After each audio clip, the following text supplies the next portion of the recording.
Mountain News This Morning.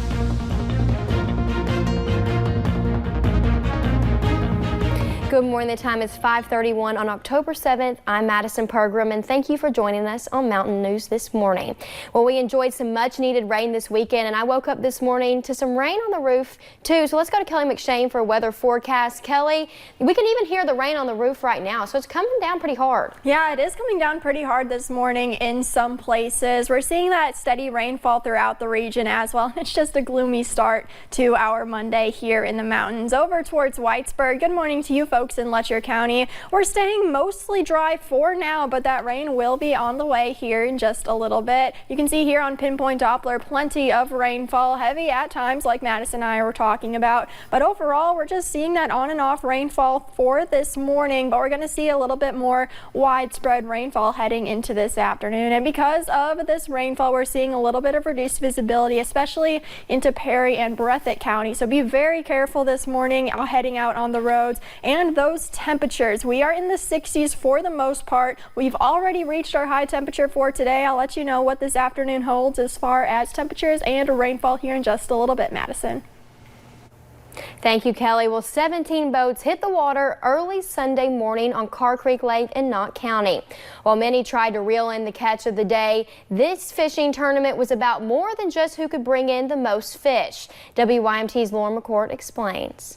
Fishing is not always the easiest sport. We've caught a lot of little fish and no keepers. It's basically some skill and a whole lot of luck. I have no secret to fishing. But that doesn't stop people from coming out to enjoy a day on the lake. It's twofold. I get to fish and have a good time, and them guys got to get to raise a little money for those guys. Especially when you cast your reel for a good cause. Tournaments like this is very important. You know, they need to get out and, you know, get these guys a little money. As many volunteer fire departments in the area struggle for funding.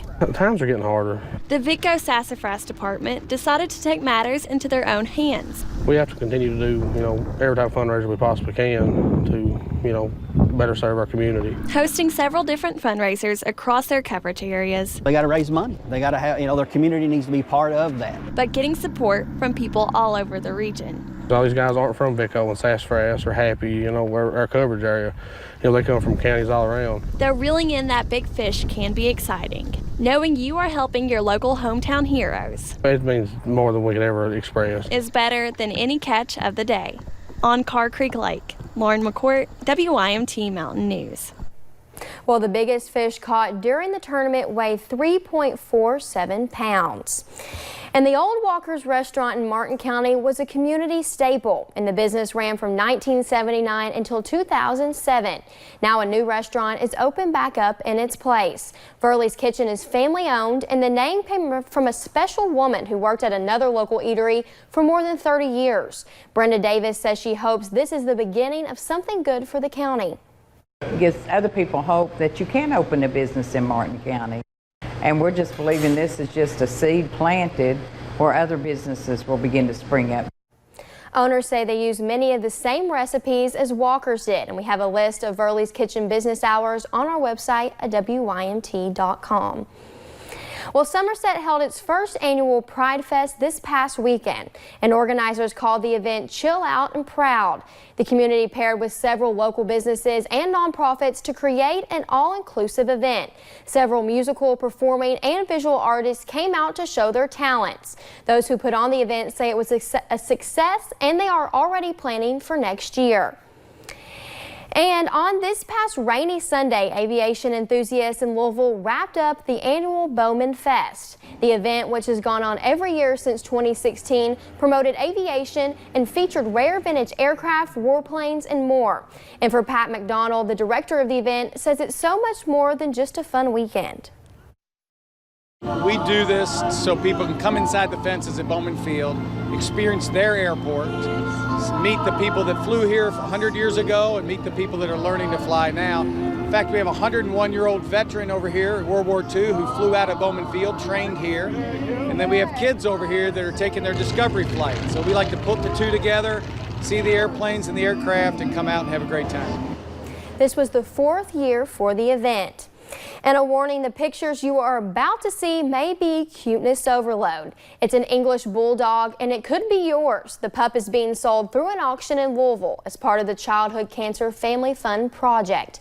100% of the money raised is going to help purchase Christmas gifts for children with cancer at St. Jude's Target House. The puppy is 12 weeks old. His brother sold for $2,000 and the bidding for this little guy starts at $500, and the organization will meet a buyer halfway within a 250-mile radius of Louisville.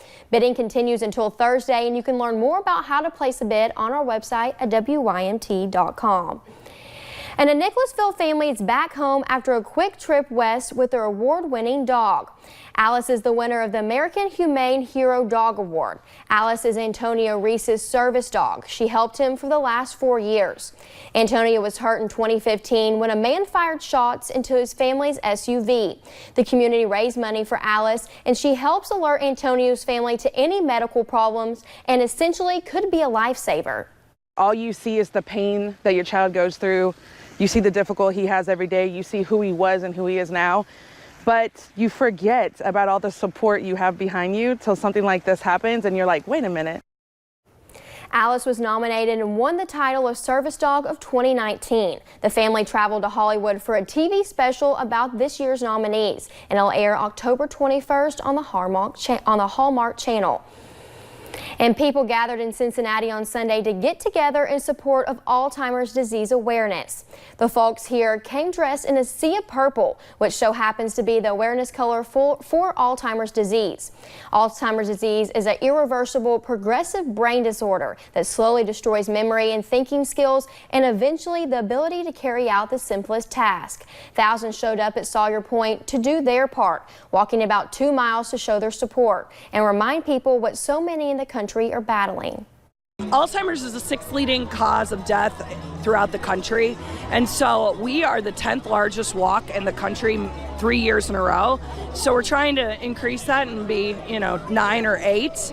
But our goal for this year is to raise $1.1 million. We're about 78% to goal so far.